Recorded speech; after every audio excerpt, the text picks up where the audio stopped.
Tonight on the Local Live, we have highlights from the Memorial Day parades. Maura Carlin sits down with Holocaust survivor Claire Hyman. And on tonight's roundtable, the topic is anti-Semitism in Westchester.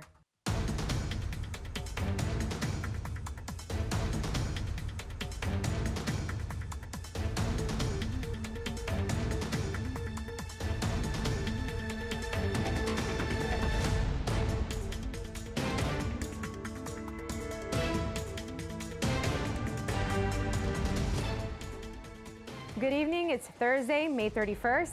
I'm Alexandra Garcia and welcome to the Local Live. Last night, LMC TV celebrated its 28th annual award night. Here are the highlights.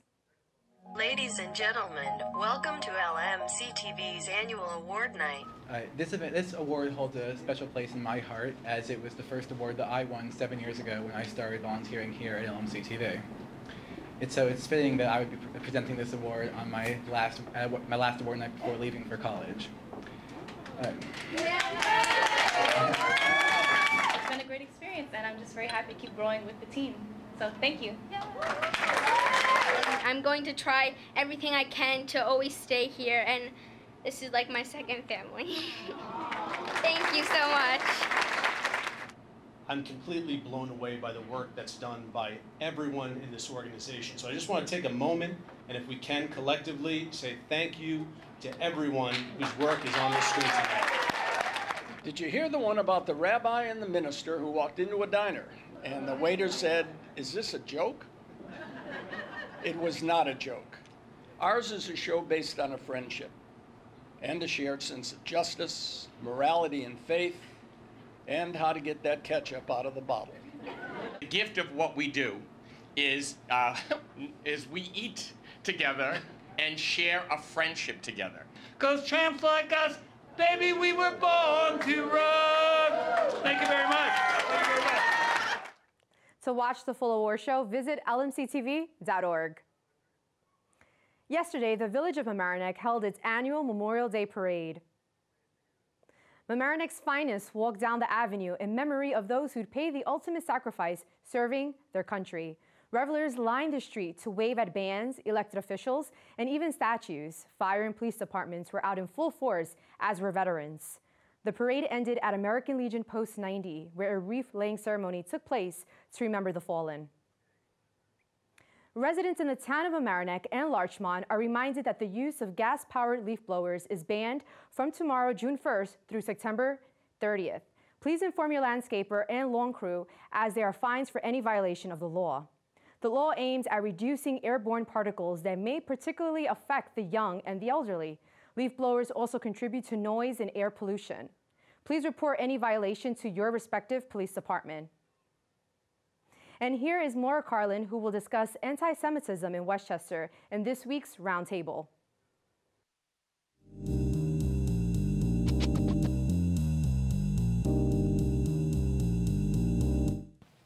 Welcome to the Roundtable. I'm Maura Carlin, alongside Mike Witch. In case you missed it, May is Jewish Heritage and History Month in Westchester County, and also an appropriate and important opportunity to discuss anti-Semitism and what feels like to many an increase in incidents. You may recall, for example, that the 2017 gun show at the Westchester County Center included the display and sale of Nazi items. Swastikas, a symbol of Nazis, have also appeared in many locations in the county, including at schools. Our guests are the Reverend Doris K. Dalton, chair of the County Human Rights Commission, and Rabbi Adir Yolkut of Mamaroneck's Westchester Jewish Center. And this is a reminder that you can join our conversation. You can call, email, or go to Facebook Live with your comments and questions. So thank you for joining us. Of course, thank you, yes. Reverend, I'm actually going to start with you. By my very unofficial count, I found about 18 incidents of anti-Semitism in Westchester County in 2017, just based on news accounts. Right. What are the actual numbers? So currently, I have not been given actual numbers for 2017 by Westchester County Police. maybe because they're still assessing their numbers, or maybe because they weren't keeping, I don't know. I do have numbers from 2010 to 2016, and so there's a difference too between hate crimes and hate crime incidents. So reported to the Westchester County Police between 2010 and 2017 are 8 hate crimes. Now, a hate crime is different from a hate crime incident. So a hate crime is a crime that's motivated by hate, right? Say somebody spray paints swastika on your temple, which did happen in 2017, right? But a hate crime incident is perhaps someone is, I don't know, assaulting you, you're in a bar fight or something, and somebody happens to yell a word like the N word or says something very derogatory towards you, and that would be incidental to the actual crime. So that would be a hate crime incident, which is different. So the painting of swastikas on county trails, for example. Right. What would that have been? That would have been, I think it would have been a hate crime, like in a public accommodation, right? And what about the swastikas in a school? Because there were incidents of that as well. Yeah, same. I believe so. It would be the same. Yeah. So if there were 8 recorded for the 6 or 7 years, and there were at least 17 or 18 in 2017, right? Substantial increase in 2017. Right. Rabbi, I want to get you in this conversation. Sure. How has that affected your congregation and the security measures that you have there, if any? Yeah, it has definitely affected them very strongly. I came in August of 2016 from rabbinical school out in Los Angeles, and it was almost immediately a part of the conversation we were having, because there was an incident with a middle-aged man who was kind of driving a particular car in this area up in southern Connecticut, which had festooned across it kind of all sorts of derogatory, anti-Semitic, anti-people of color messages on it. And there were moments where he drove by and he was spotted outside the synagogue. So we're kind of always facing this tension, because nowadays in the religious sphere, you're wanting to be out there to let people know what you have to offer, wanting to market yourself and brand yourself. Yet there's this fear of, well, we don't want our sign to be too big. We want to be discreet about the ways we self-advertise, because we don't know who is watching us and who might be on the lookout for us putting ourselves out there. Is this something happening nationally? Yeah, I would say nationally these numbers continue to rise. New York happens to have had the most incidents this past year. It had 380 compared to California, which was the next closest on the list at 268. Wow. But if you look at every state for this past year, according to the Anti-Defamation League, had an anti-Semitic incident in it, which was the first time that had ever happened. Okay. We actually, believe it or not, are going to already take a quick break, and when we come back, we're going to talk Nazism and hate groups in the county. Stay with us.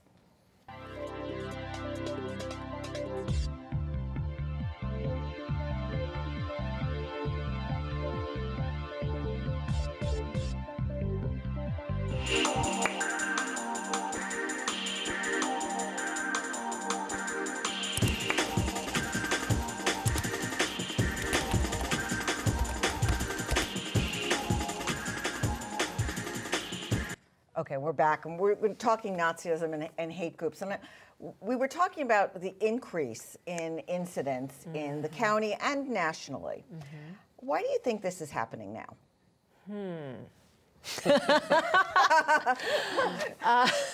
Okay. I can't be the first person to have asked that question. No, you're not. And it's a topic of great discussion, I think, in a lot of places that I've been as well, not just at the Human Rights Commission when we're at the board meetings, but also in a lot of other areas and places that I am and where I speak.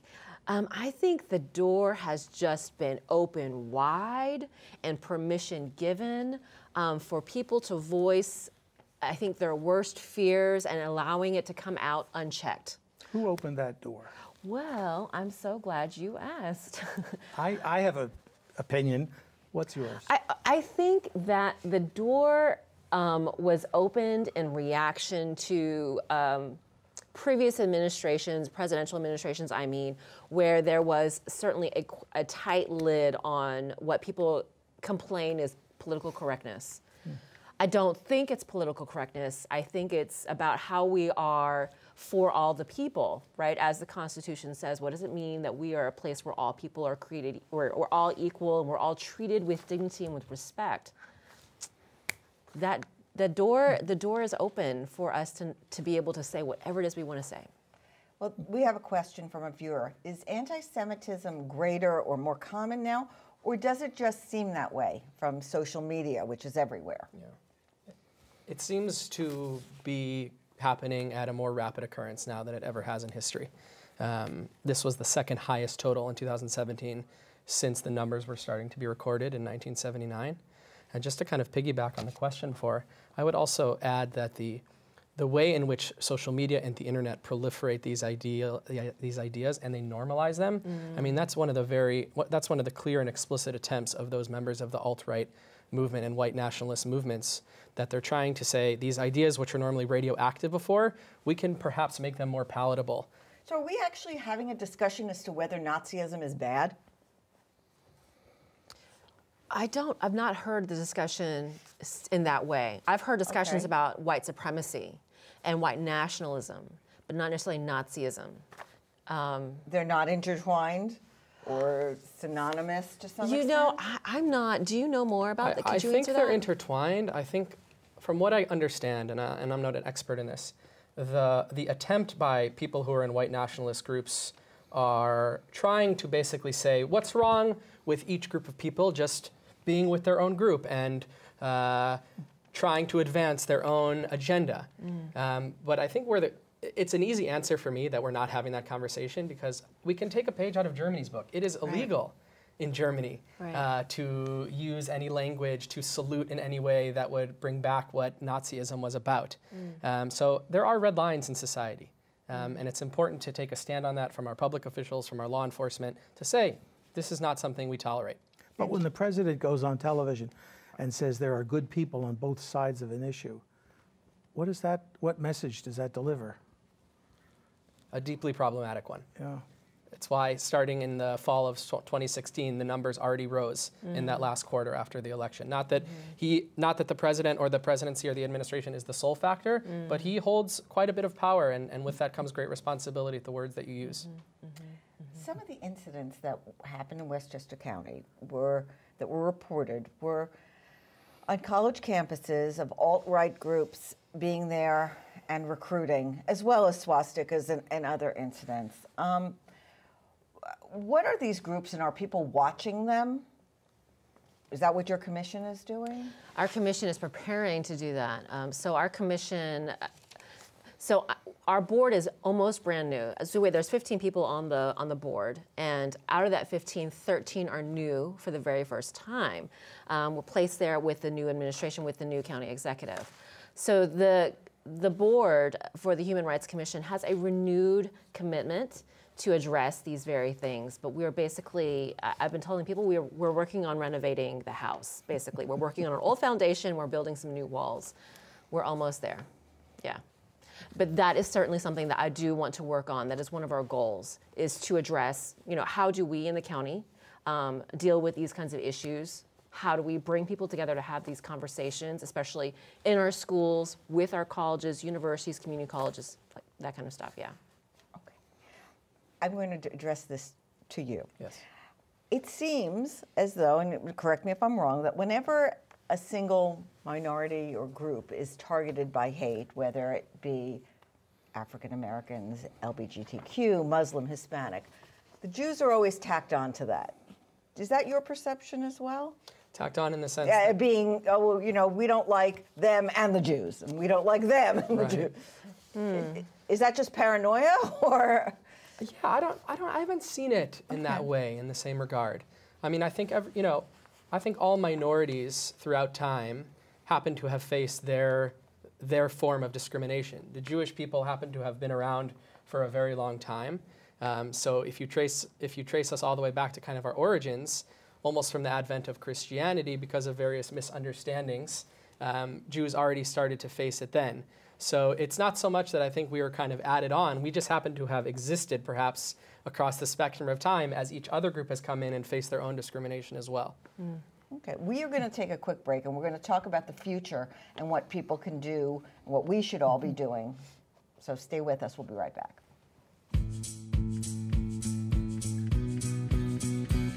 Did you know that if you missed the last government meeting, you can watch it on our website? Just go to lmctv.org, click on videos, then click on municipal meetings, scroll down to find the meeting you want, or use the search function in the upper right corner and type in the name or date of the meeting. Then watch. You can see the full agenda and jump to a specific agenda item.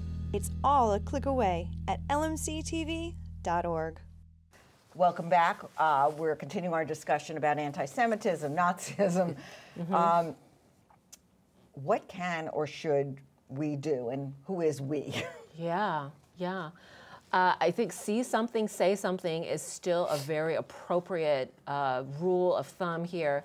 One of the things that I find difficult is that in the beginning of the segment, we talked about the numbers, right? And the numbers don't always match.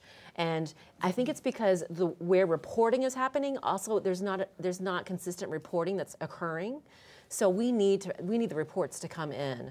And the database is being held, but it's not held well by the DA's office, the county DA's office, and also the different police departments. We actually need a consolidated database. So who is responsible for that? Is it reported to police departments, or is it just somebody calls the newspaper, or somebody posts it on Facebook? How does one keep track of all of this? So currently, I understand that the county DA does have a hate crimes database, and they're keeping track of that. But we do need to check and see how they're consolidating the information across all police departments in Westchester County, as well as with the county police, and make sure that that happens all at once, so we have better data. There is a Facebook site that I think was started about a year ago called Not in Our Towns. Yes. And there's active posting on that. But is it the Human Rights Commission that is keeping tabs, and are they leading the educational effort? That's exactly what we're due. The Human Rights Commission, we do lead the educational effort around discrimination, anti-discrimination, trying to foster more tolerance and eliminate prejudice in the county. That's our job. So we actually have a viewer question.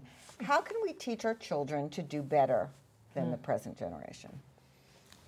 I think the first step is to expose them to the history, and by that I mean the full messiness of history, not just kind of cherry picking the positives and the kind of shining moments, but really getting down and dirty and saying, this is where we screwed up. This is where we failed.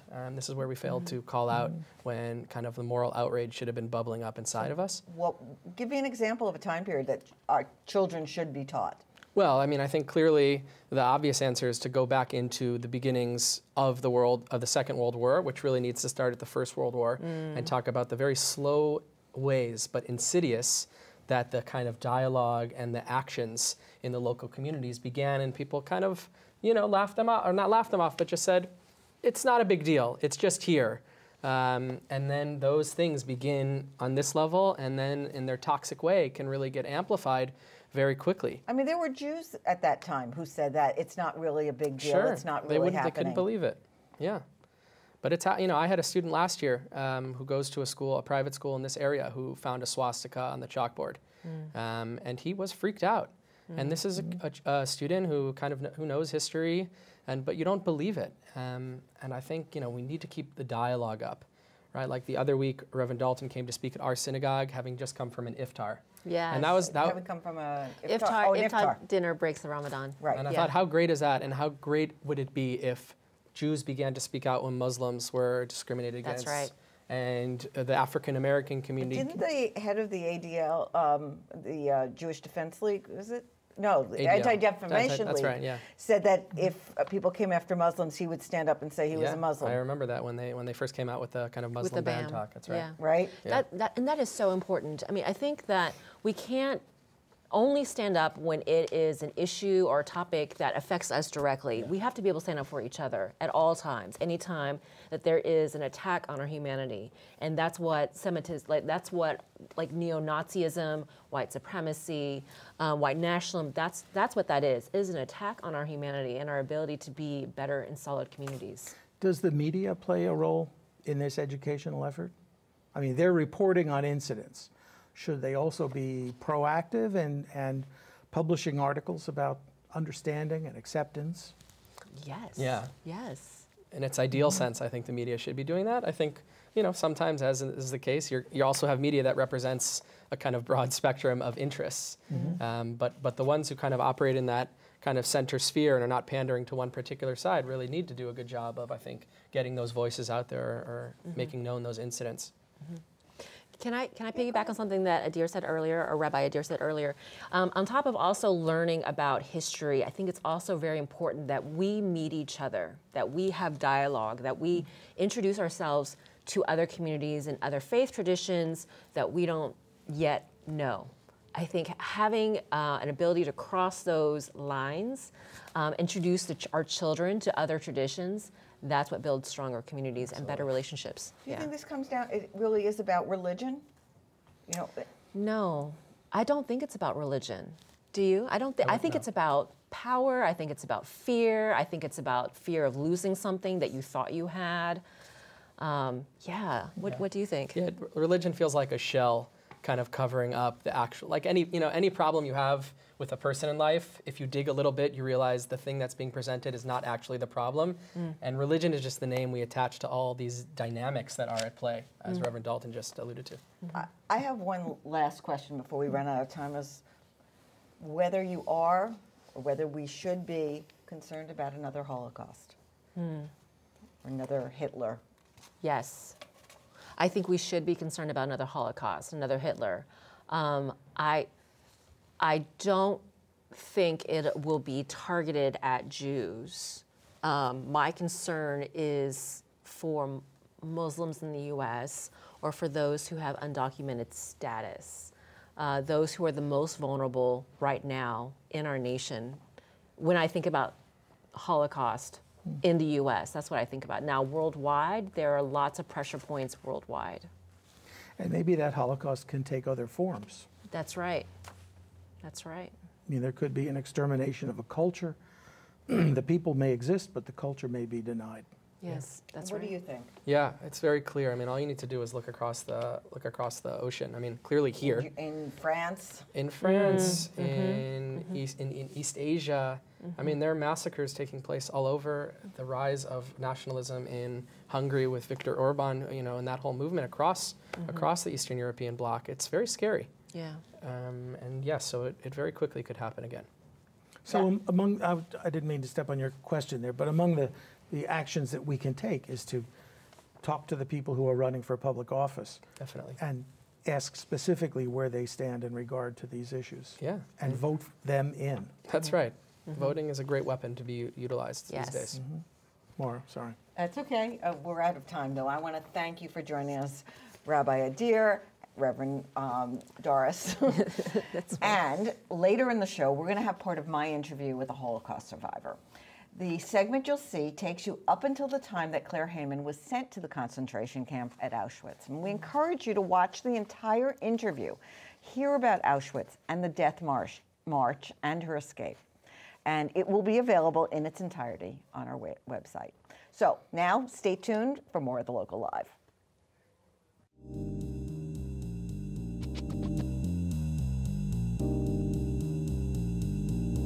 I'm a reporter, I'm a producer, I'm a writer. I am a news anchor, I am a producer. I am a news editor. I am the technical director. I am a reporter, I am an anchor.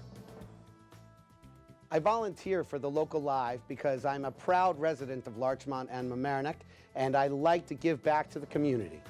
I volunteer for The Local Live because I believe in bringing the news into your living room. I volunteer for The Local Live because I believe in leadership, support, and success in a community. I volunteer at The Local Live because it's a fun learning experience, and I know each week I come, I can learn something new. I volunteer for The Local Live because I believe in community television. As a spring intern at The Local Live, I learned new skills like video, editing, and production, and furthered my skills as a writer.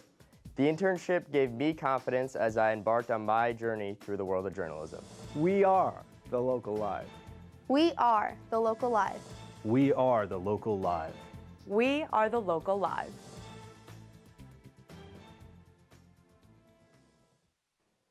Last week, Maura Carlin sat down with Claire Hyman, a Holocaust survivor. Here's a snippet of the interview, which you can watch in full by visiting lmctv.org. We're a young teenager in a small town in Germany the night of Kristallnacht. What happened that night when they came to your house? We were prepared that they would come to us. My mother and father said they're burning all the synagogues in a big city. So we prepared ourselves and we put the little children in a separate room so they shouldn't know anything. So in the meantime, 20 brown uniform as art trooper from the next town came and demolished our house. The kids, we went under the bed and we were hiding. So we had no beds to sleep. They demolished the house. They ripped the beds open with the feathers, so we had no room to sleep. So they put us one night in a prison next town, so we should have to sleep, a place where to sleep. They took my father away right away and put him in a big city, collected where all the men they collected, and sent them to Dachau. Dachau was a big concentration camp. In December, April, December, they collected all the Jews from surrounding town and districts, about 4 or 5 districts and the people from my town, and they collected them to send them away. That was in April 45. When we heard they collected all the Jews, that was a year before. So I worked in Frankfurt, and the Gestapo collected 120 girls. And they took you to Berlin to work in a factory. Yes, 16, from 16 till 24. Siemens needed some workers because everybody was in the war. So we worked for 2 years by Siemens. Right, and there you had to wear we had to wear yellow star. stars. We took the train to the factories with the yellow stars. That wasn't easy because there was already big anti-Semitism and they used to make bad remarks, but we had to go to work. So my parents were away in 42 and we happened to be by Siemens till 43. So in February 43 they collected us. They came and took us to Auschwitz. Now, they took you in cattle cars. It was not luxury travel. They took us to the train in cattle cars. And we'll stop here for now, but you can watch the whole interview at lmctv.org. This week in sports, the Rhine-X softball team punched their ticket to the Section 1 finale with a resounding 7-1 victory over rival Valhalla. Senior Jessica Santoli helped the Panthers out from all the way out in center field in the LMC Varsity Sports Play of the Week.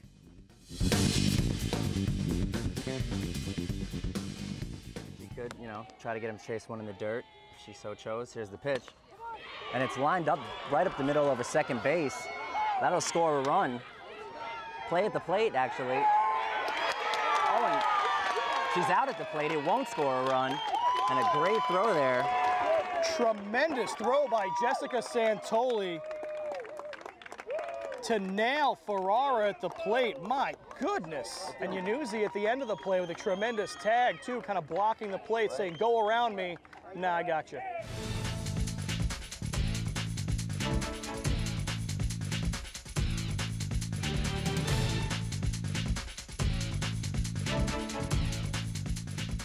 Is your teen interested in film? Then LMC TV's workshop is just for them. Teens write, act, direct, and edit their own films. It's a full filmmaking experience you won't get anywhere else. Our workshop has limited space, so sign your teen up today for a fun, enriching experience. LMC TV, where creativity and community come together. Larchmont celebrated Memorial Day last week with a parade, and here are the best moments. It was a special day on March 24th, as families, service members, and local officials gathered for the Larchmont Memorial Day Parade. Many people attended the parade to remember those who have died in active military service. LMC TV's Rebecca Bourbon was at the parade to speak with the community. Tell us what the Memorial Day Parade means to you. Well, this is like the first one that we do over the course of many this weekend, remembering all the veterans and all the people in uniform that have sacrificed for this country. Beautiful day up here. You can see all the kids, and it's great that they're involved in this. This is what we need for this country. We're here with Mayor Lorraine Walsh, and what does the Memorial Day Parade mean to you? Well, first of all, of course, it means honoring those who served to protect this country. and it also means community coming together, and just a great feeling of village spirit, community spirit, and honoring those who serve. It was a successful parade, as members of the community marched proudly as they honored and remembered those who have served their country. We spoke with Larchmont officials after the parade. It was just a fabulous time, lots of hot dogs, lots of laughs, lots of friends, lots of kids having a good time, which I think is important to continue the tradition to the next generation. We're passing on a legacy, hopefully, that will stay intact for decades to come. How was the parade today? Wonderful. This is a slice of Americana. It's Larchmont Village at its best, and you can see how many people are out, young families, people who are new to the community, and some of them may have come up from the city, and this is why they came to Westchester, to be part of a community sense. It really makes you feel a wonderful hometown feeling. And also, I think it's important as you see these young men who are serving in the military now, that Larchmont shows respect to them as well. So it's a wonderful day. We have perfect weather this year. With the Local Live, this is Hugo Sandoval. On April 20th, LMC TV revealed a fundraising community mural. You can see we are about halfway there. Watch this to help us along the way. LMC TV would like to thank local artist Jamie Lynn at Made, an art studio in Mamaroneck, for creating a beautiful community mural. Place your piece in this mural by contributing to LMC TV, the community connection that brings you local board meetings, varsity sports, and your local news. Please contribute to this community mural by going to our website and clicking on Donate. Each contributor will be listed next to the mural when it is complete. We value your appreciation of what we do. Become a single donor or as a group, go to lmctv.org. The only piece missing is you. It's time for Pet of the Week, provided by Pet Rescue. Ellie's a new addition to Pet Rescue, so she's a little shy. She's looking for a loving family and a home where she can kick back and put up her paws. Would you help lure this timid kitten out of her shell? Gracie is not yet 1 year old and has a lot of energy and loves to go around. This pup is a big fan of people and other pets, so she would definitely like you. For more information on Ellie or Gracie, or if you want to view any of the other pups that have recently arrived, please visit ny-petrescue.org. We're always looking for new volunteers and interns to help produce the newscast, and we love hearing from our viewers. Email comments and inquiries to the Local Live at lmctv.org. Thank you for watching The Local Live. I'm Alexandra Garcia, and we'll see you next week. Have a good night.